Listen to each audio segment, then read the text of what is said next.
सध्या ठाणे महानगरपालिका क्षेत्रात दररोज 241 दशलक्ष लिटर सांडपाण्यावरती प्रक्रिया केली जाते। त्यापैकी केवळ 5% पाण्याचा पुनर्वापर होतो।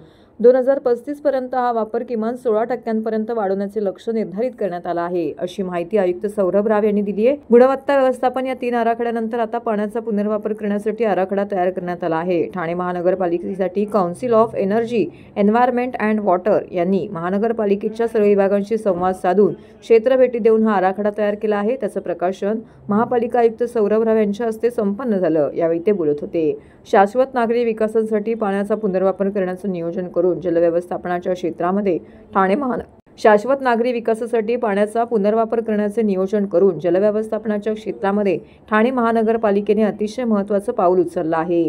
या आराखड्याची अंमलबजावणी कालबद्ध रीतीने करण्यात येणार आहे। वाढत्या नागरीकरणामुळे पाण्याचा पुनर्वापर करण्यावरती भर द्यावा लागणार असल्याचं प्रतिपादन ठाणे महानगरपालिका आयुक्त सौरभ राव यांनी केलं आहे। सध्या ठाणे महानगरपालिका क्षेत्रामध्ये 241 दशलक्ष लिटर सांडपाण्यावरती प्रक्रिया केली जाते। त्यापैकी केवळ 5% पाण्याचा पुनर्वापर होतो। 2035 पर्यंत हा वापर किमान 16% वाढवण्याचं लक्ष्य निर्धारित करण्यात आलं आहे। तोवर 490 दशलक्ष लिटर सांडपाण्यावरती प्रक्रिया करून ते पुनर्वापर योग्य करण्याची क्षमता निर्माण होईल। या आराखड्यातून प्रक्रिया क्षमता वाढवणे, जास्तीत जास्त पाण्याचा पुनर्वापर करणे, उद्यान, शौचालय, उद्योग, बांधकामं यासाठी या पाण्याचा वापर वाढवून पिण्याच्या पाण्यावरील अवलंबित्व कमी करण्याचं नियोजन असल्याचं आयुक्त राव यांनी स्पष्ट केलं।